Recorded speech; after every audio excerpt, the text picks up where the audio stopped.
പ്രിയപ്പെട്ട പ്രേക്ഷകരെ, reporter breaking. ആഗോള അയ്യപ്പ സംഗമത്തിൽ നന്ദഗോവിന്ദം ഭജന്റെ പേരിലും പിശക്. ആദ്യ എസ്റ്റിമേറ്റിൽ നന്ദഗോവിന്ദം ഭജൻ ഉൾപ്പെട്ടിരുന്നുവെങ്കിലും പിന്നീട് മറ്റൊരു പരിപാടിയുള്ളതിനാൽ പിന്മാറിയിരുന്നു. ഇഷാൻ ദേവിന്റെ ക്ഷേത്രവാദ്യകലകളാണ് പകരം നടന്നത്. എന്നാൽ പരിപാടി മാറിയത് ഓഡിറ്ററെ അറിയിച്ചിരുന്നില്ല. ആദ്യം തയ്യാറാക്കിയ എസ്റ്റിമേറ്റ് തുകയും രേഖകളുമാണ് ഓഡിറ്റർക്ക് ലഭിച്ചത്. ഇതുൾപ്പെടുത്തി വിജയൻ അസോസിയേറ്റ് ഓഡിറ്റ് റിപ്പോർട്ട് നൽകുകയായിരുന്നു. ഇഷാൻ ദേവ് 8 ലക്ഷം ആവശ്യപ്പെട്ടെങ്കിലും 4 ലക്ഷം രൂപയാണ് നൽകിയതെന്നാണ് അറിയാൻ കഴിയുന്നത്. റോഷിപാലുണ്ട് കൂടുതൽ വിവരങ്ങളുമായി. റോഷിപാൽ, എന്താണ് യഥാർത്ഥത്തിൽ ഈ ഓഡിറ്റിൽ നടന്ന പിശകെന്ന് നമ്മൾ അന്വേഷിക്കുമ്പോഴാണ് എസ്റ്റിമേറ്റിലാണ് ഈ നന്ദഗോവിന്ദം ഭജന്റെ പേര് ഉൾപ്പെടുത്തിയിരുന്നത്.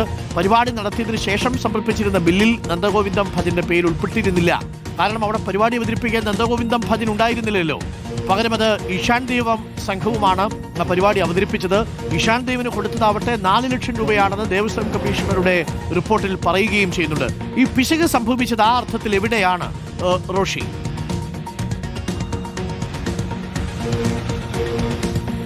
അരുൺകുമാർ, ഇതിൽ ഉദ്യോഗസ്ഥ തലത്തിൽ ചില വീഴ്ചകൾ സംഭവിച്ചു എന്നാണ് ഇപ്പോൾ പ്രത്യേകിച്ച് തിരുവിതാംകൂർ ദേവസ്വം ബോർഡിന്റെ വിശദീകരണം വരുന്നത്.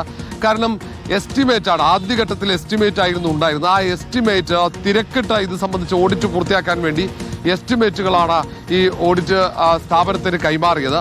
അങ്ങനെ അവർ അതിവേഗത്തിൽ തന്നെ ആ ഓഡിറ്റ് പൂർത്തിയാക്കുകയും ചെയ്തു. പക്ഷേ അതേസമയം തന്നെ പരിപാടിയിൽ വന്ന മാറ്റങ്ങൾ, പരിപാടി പൂർത്തിയായതിനു ശേഷമുള്ള മറ്റു ബില്ലുകൾ, അതൊന്നും കൈമാറാതെ എസ്റ്റിമേറ്റ് വെച്ച് തിരക്കിട്ട് ഈ ഓഡിറ്റ് റിപ്പോർട്ട് തയ്യാറാക്കി എന്നാണ് പറയുന്നത്.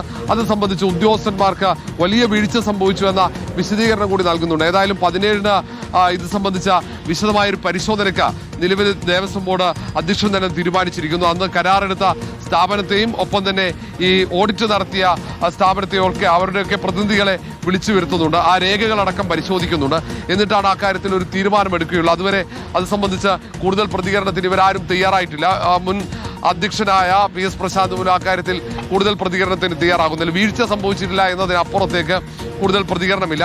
ഓഡിറ്റ് സംബന്ധിച്ച വീഴ്ചകളാണ്, ഉദ്യോഗസ്ഥ തലത്തിലുള്ള വീഴ്ചകളാണ് എന്ന വാദമാണ് ഉയർത്തുന്നത്. കാരണം ഇഷാൻ ദേവിന്റെ പരിപാടിയാണ് നടന്നത്. ഇതിൽ ഇഷാൻ ദേവിന്റെ പരിപാടിയല്ല, നന്ദഗോവിന്ദ ഭജൻസിന്റെ പരിപാടി നടന്നു. അവർക്ക് പണം നൽകിയതായിട്ടുള്ള കണക്കുകളാണ് കാണിക്കുന്നത്. അവിടെ ഒക്കെ അങ്ങനെ പലയിടങ്ങളിൽ ഇതുപോലെയുള്ള പിശകുകളുണ്ട് ഓഡിറ്റിങ്ങിൽ.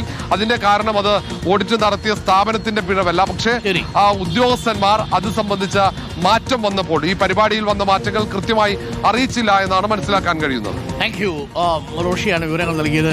എന്തായാലും ആഗോള അയ്യപ്പ സംഗമം സംഘടിപ്പിച്ചു പുലിവാലു പിടിച്ചു എന്ന് തന്നെ പറയാം, അല്ലെ?